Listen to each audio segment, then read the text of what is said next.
Why is this object beautiful?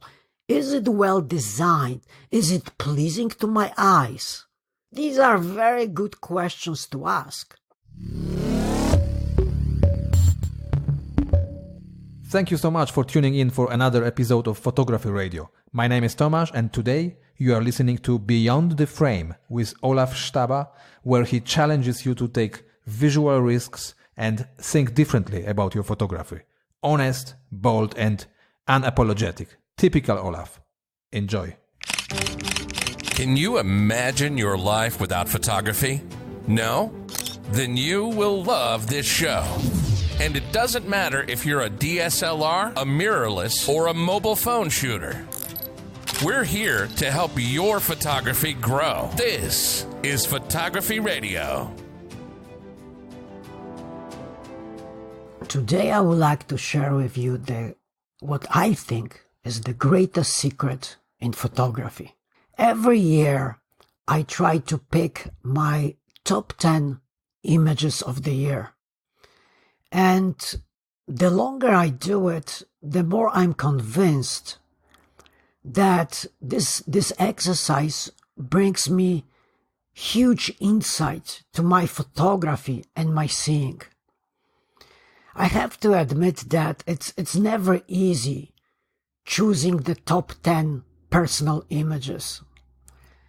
And to be honest with you, unlike the Instagram top 10, I'm not looking for the most popular images, but rather my personal top 10, the images which I believe are the strongest work based on my current state of seeing, my visual proficiency, and my ability to curate. You know, I'm pretty sure if I listed the most popular top 10, maybe one or two images would actually overlap with the rest. So it's absolutely my personal choice. And you may ask, why do you do it, Olaf? And one reason I go with this personal route is because I don't want the popularity of certain visuals to dictate my selection, or even worse, based on that to push me into different path in my future. I really want to make sure this is my personal top 10, and that would help me to work on my photography. So why am I sharing this with you today? Because it leads me to a very important word and process. The process of curation. So what is curation? You know, it comes from the Latin word curare, meaning to take care. For example, in Roman times, it meant to take care of the bathhouses. In 18th century, it meant looking after collections of art and artifacts. Or, in simple terms, is the process of selecting your absolutely best work based on relative objectivity and your own visual proficiency. There is no question to me that after doing this for the many years, this is incredibly difficult process. And I could argue that this is one of the most important tasks, processes in photography. You know, I would say even more. This is where I see the real difference between master photographers and just good photographers. You know, we have so many great photographers nowadays, and the real difference, the tiny difference between those top and the good photographers is curation. They are just much more careful and demanding curators of their own work. As I said, is incredibly unique and difficult skill to have. And here's why it's so difficult. Part of the problem is that we are all attached to our own work. I often hear from people, I don't care what others think. I just like the photo. Well, of course, this is very easy and very comforting way of approaching photography, but unfortunately, it very often leads us to a very poorly done imagery. The fact that I took a certain image, it doesn't mean this is a good image. Here's another problem. We choose and like way too many images. In fact, the fact that we choose so many images is, I believe, one of the greatest sins we commit in photography. And that leads to another problem. We just share way too much with others. Think about it. There are so many images on the internet every single day. And why do you think your image will stand out? Even when we as photographers are not able to curate or choose the best, why do we assume that the internet, the audience, will do it for us? And here are a few other ideas how to curate your own work.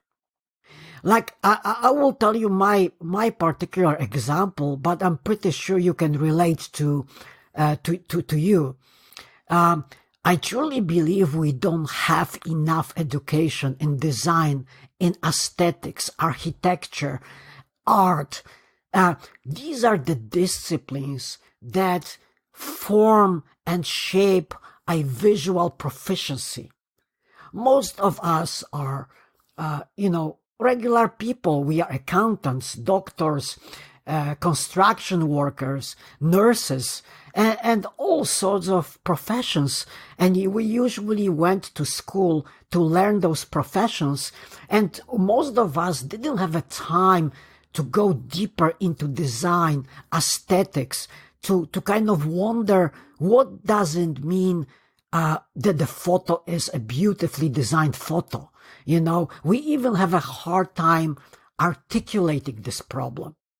So one way to do it, and I have been doing this for many years, I always like looking at a very simple exercise, looking at daily objects, what surround me. And I started asking myself questions. Why is this object beautiful? Is it well designed? Is it pleasing to my eyes? These are very good questions to ask. Another idea, curation. Many people think that curation starts after the shooting process. But what if we look at this differently? Because when you really think about photography, very often what we really do, we curate what we see. Many people say that we all shoot more. Because once we shoot a lot, we get better photographers. I would say yes and no. So we can actually start curation process during the photo session. At this early level, we already can sort of delete images which we don't like. And what I mean by delete, not to take them. Another idea is that I really urge you to do that is to be very selective what you choose to share with others. And before I do it, I quite often ask myself, why am I sharing certain image? What do I want to say with it? Ask your artistic friends, like maybe you have a friend who is a painter, interior designer, architect. Show them, as let's say, your selection of 20 images and ask them which out of those 20 you would pick as your top 10. It will give you a really interesting insight. So, my photographic friend, ask yourself, do you really care about your photography? If your answer is yes, make sure you curate your work. Make sure you are selective. Take your time and force yourself to pick top 10 images of the year. You will notice certain patterns, certain visual language that develops. It will help you to see where you are at the moment and where you are going with your photography. You know, after all, photography is a sort of a system of visual editing. As usual, let me leave you with a quote by one of my favorite photographers, Andrei Kartesh. I just walk around observing the subject for various angles until the picture elements arrange themselves into a composition that pleases my eye. This is quite interesting, because if you ask me, what Andrei Kartesh is saying, that he is curating what is in front of him. Thank you so much for listening, and I guess we will connect again next year in 2020. So I wish you all the best next year. As always, please go to photographyradio.com, give us a shout, let me know what you think, share this link with your friends, and thank you so much for your support. Thank you so much for tuning in today. Hit subscribe on your podcast app. It would mean a lot for us to have you as our regular listener. Head over to photographyradio.com to drop your suggestion for future editions of Photography Radio, or simply to say hello. We would absolutely love to hear from you. In the meantime, have a wonderful night, and we will be back with more photography in your ears very soon.